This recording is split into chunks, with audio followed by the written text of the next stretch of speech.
So friends, welcome to this teleconferencing, Swayam Prabha based chart-based teleconferencing on National Policy 2020 and its various dimensions.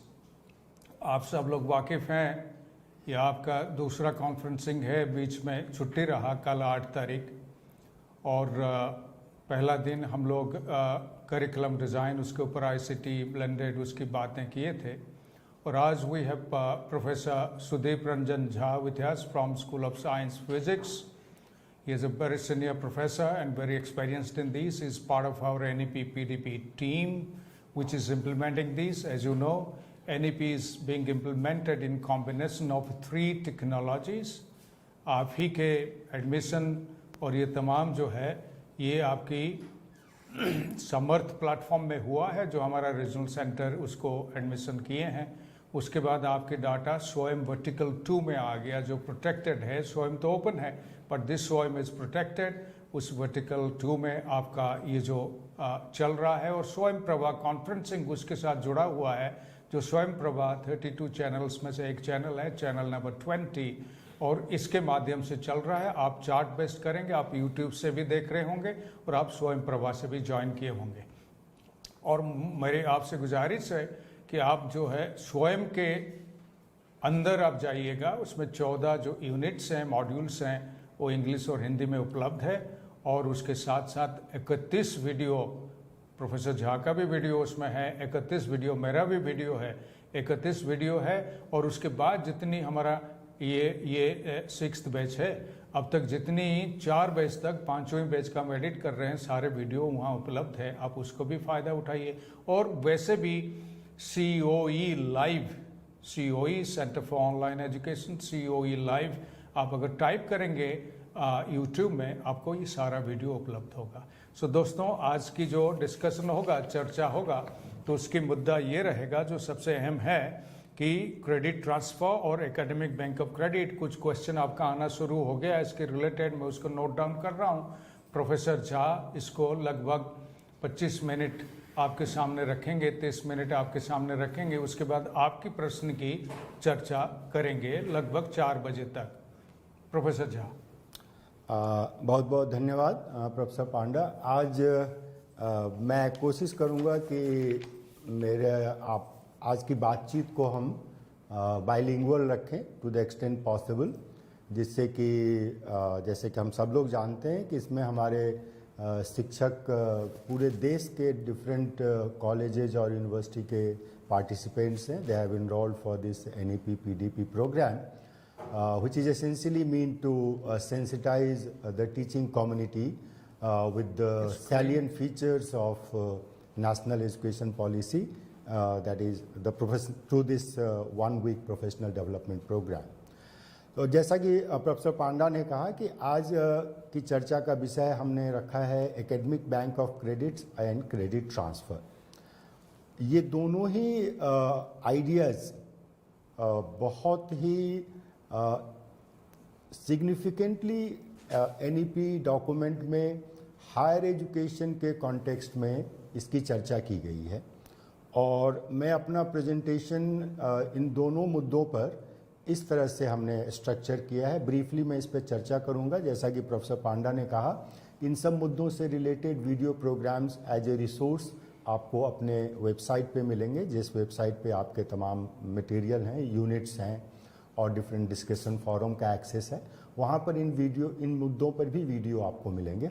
आज के इस session का मुख्य उद्देश्य ये है कि हम आपसे बातचीत कर सकें। जैसे कि पांडा साहब ने कहा कि कुछ सवाल आ चुके हैं, हम जैसे मैं बातचीत कर रहा हूँ वैसे वैसे आपके दिमाग में जो भी प्रश्न आए वो आप लिख के भेजें, उस पे भी हम चर्चा करेंगे। मेरा तो व्यक्तिगत रूप से मानना है कि उस पे ही ज़्यादा चर्चा की जाए तो बेहतर है। ये जो आज मैं आपको बता रहा हूँ ये आपको रिटन टेक्स्ट में भी मिलेगा और इस पे आपको वीडियो भी मिल जाएगा। बहरहाल, चूँकि डिस्कशन को शुरू करने के लिए कुछ इम्पॉर्टेंट चीज़ें मैं बताना चाहूँगा कि मैं अभी थोड़ी सी चर्चा करूँगा कि क्रेडिट क्या है। देखिए, हम दोनों, मैं और प्रोफेसर पांडा इंदिरा गांधी राष्ट्रीय मुक्त विश्वविद्यालय में शिक्षक हैं पांडा साहब मुझसे भी पहले से यहाँ हैं। और हमारी इस यूनिवर्सिटी इग्नू की एक विशेषता ये है कि शुरू के दिनों से ही राइट फ्रॉम अर्ली 90s जब हमारे एकेडमिक प्रोग्राम्स ऑफर पे आए ओपन एंड डिस्टेंस मोड में, उसी समय से इस विश्वविद्यालय ने अपने प्रोग्राम्स एंड कोर्सेज को क्रेडिटाइज करके और credit based courses and programmes offer किया था। तो हमारे लिए तो ये क्रेडिट का जो कॉन्सेप्ट है, ये आइडिया है, ये नया नहीं है, लेकिन हमारे तमाम देश के कॉलेजों और विश्वविद्यालयों में जो शिक्षक हैं उनके लिए ये एक नई चीज़ है। ऑफ कोर्स उन कॉलेजेज और यूनिवर्सिटीज़ में जिन्होंने CBCS को ऑलरेडी ऑपरेशनलाइज किया है, जो 2014 में प्रपोजल आया था और 2016 से डिफरेंट विश्वविद्यालयों ने अपने अंडर ग्रेजुएट प्रोग्राम को मोस्टली CBCS के स्ट्रक्चर में ढाला था, जिसमें कि क्रेडिट बेस्ड कोर्सेज और प्रोग्राम्स की बात थी। बहरहाल अभी जो स्थिति है उसमें CBCS भी बहुत सभी विश्वविद्यालयों में नहीं लागू हुआ है, तो मैं उसकी थोड़ी चर्चा करूंगा कि क्रेडिट का मतलब क्या है और कोर्सेज को क्रेडिटाइज करने का क्या मतलब है, और पूरे हायर एजुकेशन इकोसिस्टम को credit based courses and programmes में ढालने के पीछे क्या उद्देश्य है, उसके क्या फ़ायदे हैं और उसके क्या तरीके हैं। उसके बाद फिर मैं थोड़ी सी चर्चा करूंगा कि क्रेडिट ट्रांसफ़र का क्या मतलब है और ये किस तरह से विद्यार्थियों के लिए यूज़फुल होगा, और NEP में जो मल्टीडिसिप्लिनरी और interdisciplinary undergraduate and postgraduate programmes की बात की गई है, उस तरह के अंडर ग्रेजुएट प्रोग्राम को रीस्ट्रक्चर करके ऑफ़र करने में जो कठिनाइयाँ फेस की जा रही हैं या की जाएंगी कॉलेजों और विश्वविद्यालयों द्वारा, उसमें ये क्रेडिट ट्रांसफ़र और एकेडमिक बैंक ऑफ क्रेडिट्स का जो आइडिया है वो किस तरह से मददगार साबित होगा। तो आपके रेफरेंस के लिए मैं पहले ही आपसे रिक्वेस्ट करूंगा कि चूंकि आपने ये प्रोग्राम ज्वाइन किया है तो please find time to go through this very brief and very nicely put document, which is NEP-2020 document. It is 62 pages, and if you confine your interest to higher education, then it's hardly 23 pages. So please find time to go through this document, and here just for your reference I have called out that what are the sections and items in this document where this word credit and academic bank of credit and credit transfer and credit based higher education do figure in the main document. And then you can see there are at least 6-7 points where they talk that the whole higher education ecosystem has to be credit based, and the idea of academic bank of credit has to be incorporated in all higher education programs by all HEIs in the country, whether it is private or public sector. So this is the reference, and this is just for your reference. In item number 11.7, 11.8, 11.9, etc. you find mention of credits, and therefore it is necessary to understand what is the intent of having credit based framework higher education as per the NEP 2020. Now coming to the very brief and general definition what a credit means. So in our country also, the professional and technical institutions have adopted these credit-based courses and programs from long back. IITs is a case in point. And the standard definition, which has also been recognized and rather notified by UGC through its various gazette notification regarding higher education, the basic idea is the credit is essentially linked to the content, right? So as a teacher, you know that what is the content you want to transact at undergraduate level in say course X, right? So what we normally say that this is the syllabi for the course which will be transacted either over a period of one semester or in the annual system over a period of 1 year. So typically the credit is defined by the content which will be covered in 15 hours of classroom teaching in a 15-week semester. So now to simplify it further, if you have a 15-week semester and you assign 1 hour class per week for a course, then the content you will cover over the period of the entire semester in 15 classroom lecture is the content which will be given credit of 1, right? So this is the basic unit which is used for creditizing different courses, and as it is obvious that it is essentially linked to the content you are going to cover over a period of 15 classroom lectures in a face-to-face situation. That is the definition, a standard definition. Then there are linkages with the credit notion in case of open and distance learning, where there is no face-to-face classroom teaching kind of a situation. There the definition shifts the focus from teacher to a student, and the definition goes like this. It's a simple multiplication factor of 2, which essentially means that the content which a student will take typically 30 hours of student time to understand, comprehend, and do the related assignments, that content will be assigned 1 credit. So if the syllabi of your course is such that a student will be required to devote 120 hours, and there is no time limit here, it's an student's time, so 120 hours of a student time, that course will be assigned 4 credits, and that is the thumb rule which has been adopted by IGNOU since day 1, and therefore our courses are credit based. So there is a linkage between what the definition of a credit in a face-to-face situation conventional system is and what is the definition, the thumb rule so to say, in the open and distance learning system. Now coming to the reference of NEP 2020, typically as a follow-up to NEP 2020 implementation, UGC has come out with different gazette notifications and guidelines, right? So one of those guidelines, which is yet to be finalized, it's in the draft stage. I hope that it will be notified soon. What they say, those guidelines say, and these all guidelines are intended to facilitate higher education institutions in the country to implement NEP in a uniform and standardized manner, right? With that intent, what those guideline documents from UGC, the regulator of higher education in our country, they say that typically at the undergraduate and postgraduate level, in one semester, the credit workload of a student should be in the range of 18 to 20 credits per semester, right?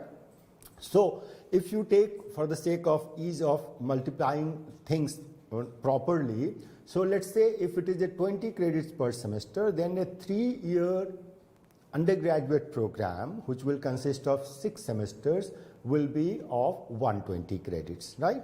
So this is not very much off the mark. I mean, those of you who are involved in implementing CBCS based undergraduate program, you know that undergraduate program of 3 years duration, the general degree is roughly around 128 to 130 credits, and the honors is little higher, it goes up to around 148 credits or so. So this is an effort to give you an idea that whenever you sit down in your board of studies and decide on the courses in a particular semester in the restructured undergraduate and postgraduate program, you have to be mindful of the fact that the workload of the students should not be more than 18 to 20 credits per semester. So this is, these are all broad guidelines and broad reference points, and autonomy of the institutions, of course, is there to tweak things here and there slightly to suit your requirement. Now, with this particular credit, I talked about credit-based framework for higher education. Let me give you a brief idea that NEP talks. I think there must have been a very detailed session about what is multidisciplinary higher education as per NEP documents. So in that context, multidisciplinary and interdisciplinary undergraduate program restructuring, what they have done is that they have categorized different kind of courses which are necessarily to be part of multidisciplinary undergraduate education into these 5 categories, right? 5th category I will not elaborate right now because that essentially means refers to the 4-year undergraduate program, where the 4th year is supposed to be little bit research training intensive.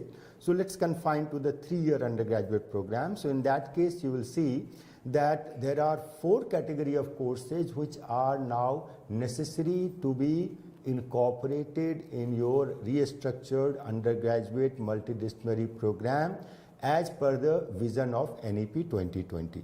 Now, UGC has requested repeatedly to all higher education institutions to look into the structure of their undergraduate program to make it more and more multidisciplinary and things like that. Institutions are working in that direction. I'm very sure UGC will come out with a broad framework also.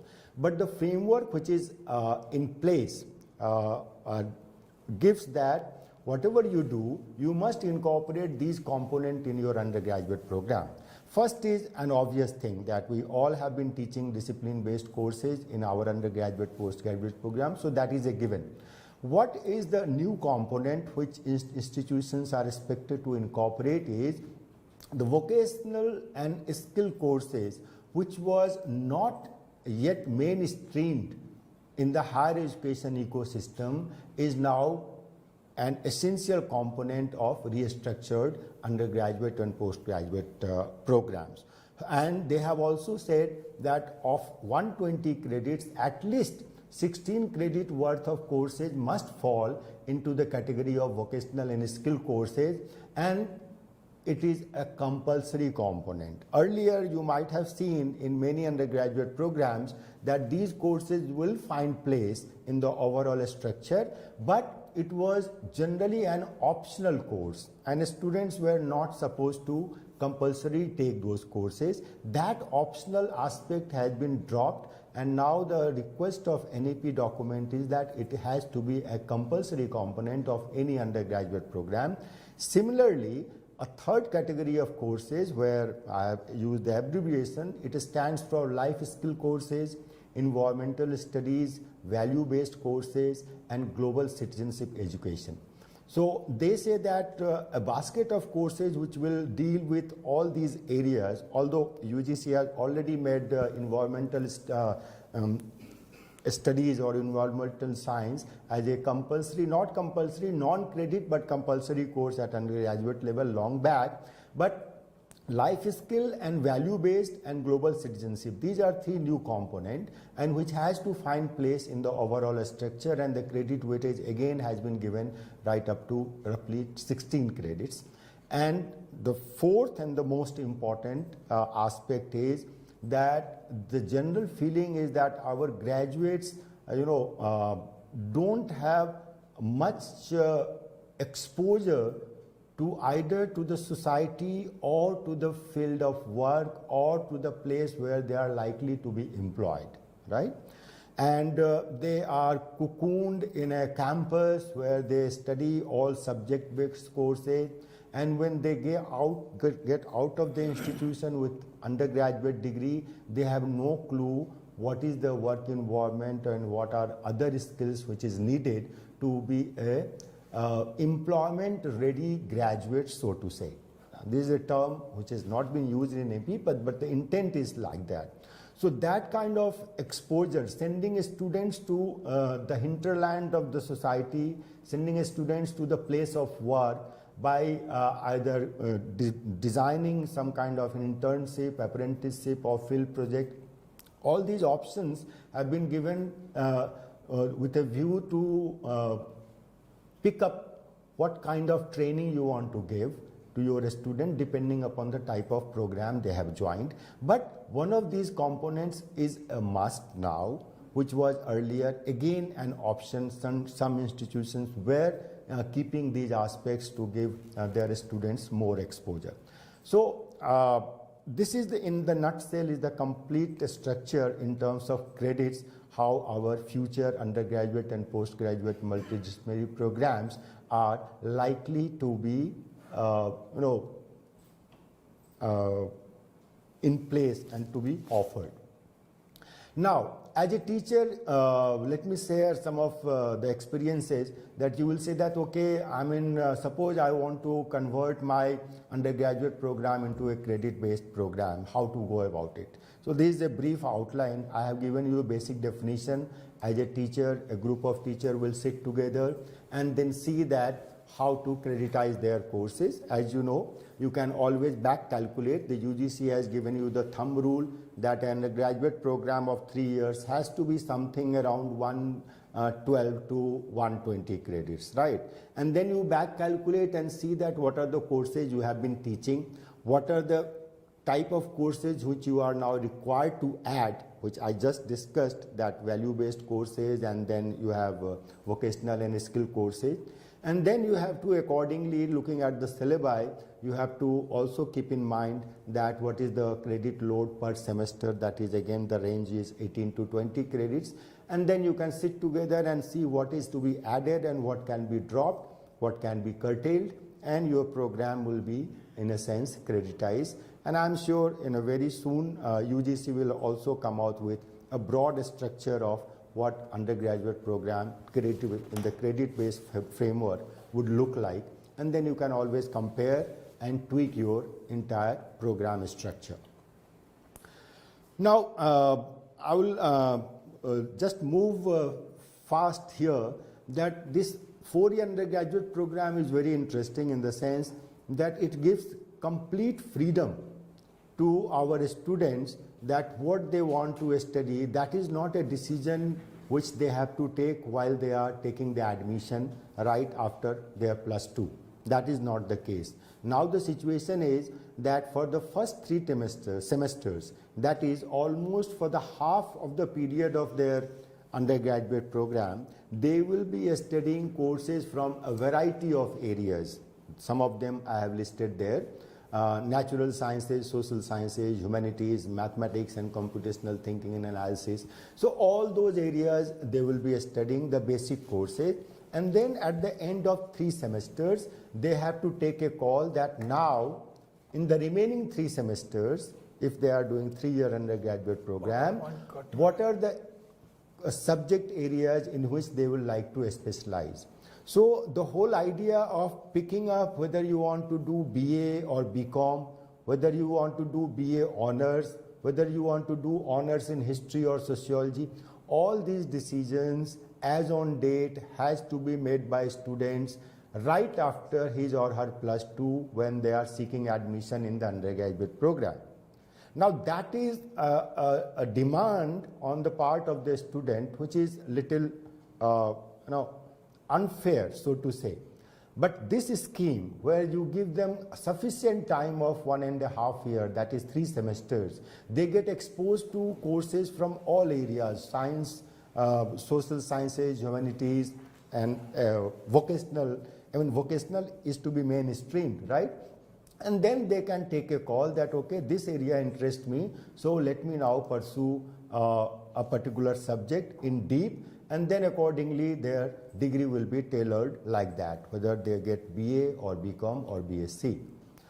Now, coming to with this background, the whole idea of credit is essential because this NEP talks of academic bank of credit.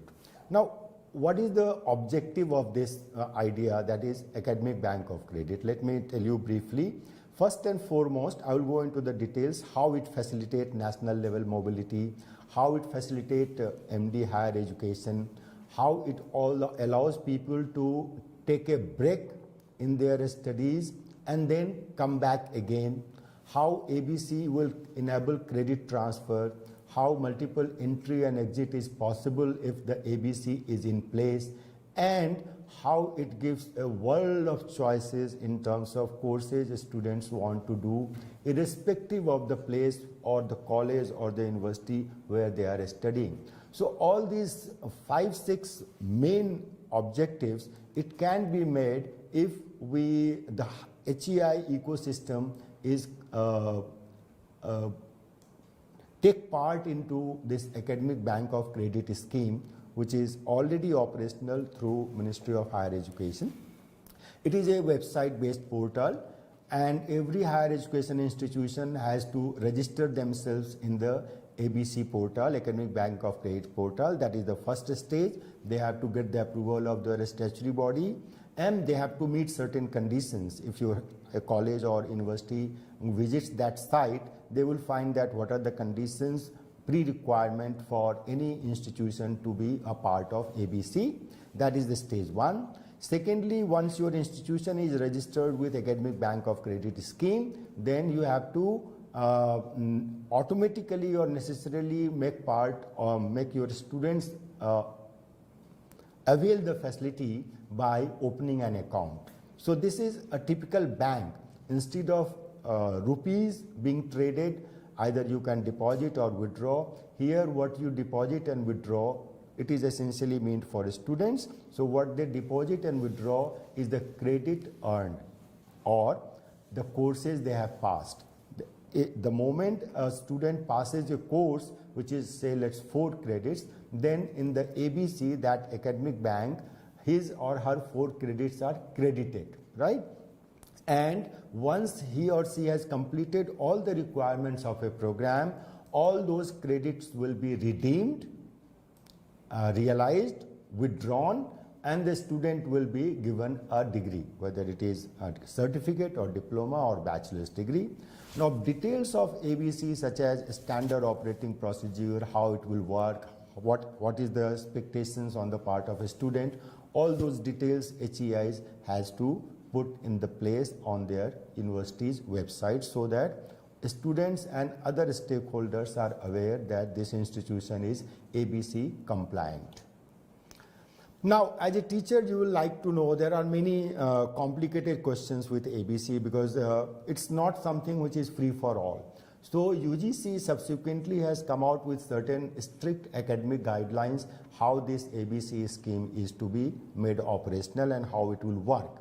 First and the foremost is that it is not that you pick up credits from variety of institutions and then you come to one institution and tell them that this is my accumulated credit and you give me degree. So that is not possible. That is first criteria, that if you want degree of, let's say, IGNOU, then IGNOU's Bachelor's of Science or Bachelor's of Art, then you must do at least 50% of the total credits of the program from IGNOU. And this applies to any other institution. This is one caveat of how ABC is to be made operational. Second is that suppose you want to take degree of Delhi University, right? So Delhi University has some requirement that for BA program you must earn certain number of credits in core subject areas. So you have to meet that criteria if you want degree of that university, in addition to meeting the first criteria that you have to earn 50% of the total credit of the program from that university. That is second. Third academic requirement is that credit accumulated in ABC, your academic bank, as a student I am talking right now, for a student, whatever credit is accumulated, its validity is only up to 7 years. The whole idea here is that in a cycle of 7 years, most of the courses of a program gets revised, and therefore, if you come after 7 years for a degree in which that course is a part, then the course has been revised and therefore the validity has been kept at the 7 years at the maximum. And last but not the least, it is so obvious that for a credit you have earned, right, you can redeem it just only once. It's not that if a course is a part of, let's say, 2 programs of a university, you can't say that you have done this course and therefore you redeem it to get 2 different degrees. That is not possible. Either you have to you can redeem it just to get only 1 degree. It can't be redeemed multiple times. So once you redeem it for a degree of any program, then that course does not reflect in your academic bank, so to say. Now, briefly on the credit transfer. As I told you that मैं और पांडा साहब इग्नू में हैं और हम इस credit से हमारे लिए कोई नया नहीं है, और जिसने जब से हमारे प्रोग्राम्स ऑफर पे हैं उसी दिन से हमारे यहाँ क्रेडिट ट्रांसफ़र भी हम प्रैक्टिस करते हैं, इसीलिए मैंने एग्जिस्टिंग प्रैक्टिस में सबसे पहले इग्नू रखा है। मुझे नहीं लगता कि और कोई दूसरा विश्वविद्यालय इतनी आसानी से बच्चों के प्री लर्निंग को रिकॉग्नाइज करके उनको उन कोर्सेज को फिर से नहीं करने की लिबर्टी देता है जितनी सुविधा से इग्नू देता है। बाकी यूनिवर्सिटीज़ भी देती होंगी, I am sure association of Indian universities के थ्रू अगर दो यूनिवर्सिटीज़ आपस में कोई कोलैबोरेशन करती हैं तो वहाँ पर लेटरल ट्रांसफ़र मिलता है। आप फर्स्ट ईयर अगर कहीं से किया आपने तो सेकेंड ईयर में आप जा सकते हैं, provided both the institutions fall in the overall AIU domain. So, but that is lateral entry. Here it's not like that. In IGNOU, if you have done one course in, let's say, BSc first year from any university, right, and you have joined IGNOU, so you will be with us for 3 years, no problem. But the course you have done and you have passed from other university, you can always seek credit transfer for that single course. That provision, I think, existed in the university system only with IGNOU. And as a teacher, how do you do that? How do we do that, right? So just to give you an idea, that's so simple that a student have to apply that I have done this course and this course as per the syllabi matches with the X course of IGNOU, which is part of my program. That is requirement 1. Second is that the course you have passed, you have to attach your certificate that you have passed the course from the university, and you have to attach the syllabi of the course which you have passed, right? So these two documents come to the university and it is sent to the faculty like us. Well, our job is to compare the syllabi you have passed, the course syllabi of the course you have passed, compare with our course for which you are seeking credit transfer, and if there is an overlap of 75 to 80%, we happily give you credit transfer, and you don't have to do that course of our program for which you have been given credit transfer, right? So this is the practice which it's so obvious for us. That's why I told you in such a briefly. I hope you understand what I mean. Now, NEP wants that this facility which IGNOU and some universities have been practicing, it should be made available to the entire country, across the HEIs in our country, right? So for that, naturally now you can, join the dots. For that, the first is that you must creditize your course. Second is that there should be parity in syllabi of different courses. Third is that there should be a uniform or some third party kind of setup where I can go and check that this student is claiming that he has done this course and this is worth this credit. So all those details I can log into ABC platform and enter the credentials of the student, and if it is everything is fine, then I will give him the credit transfer and that will be redeemed from his ABC. So, and most important and significant aspect of credit transfer and ABC in my opinion is that it will facilitate multidisciplinary education, because in our country IGNOU is a very uniquely placed institution, right? We have in a single campus 21 schools and roughly 40 plus disciplines teachers sitting in the campus of 150 acres. But that is not the case. Generally, we have colleges which are single stream college. It's an arts college or a commerce college or a science college. Even the university departments are working in a very compartmental way. So how do you make your programs multidisciplinary? Suppose you are a BA, you are a teacher in BSc Science College, right? And you want your student to study a course in mathematical modeling, or you want your student to do a course in computer science, basics of computer science, or history, right? So what is the option? You don't have any option. But think coolly, if the scheme of ABC is in place, then your students can always join other institutions, Swayam platform offerings, and they can earn those credits. You just have to recognize them.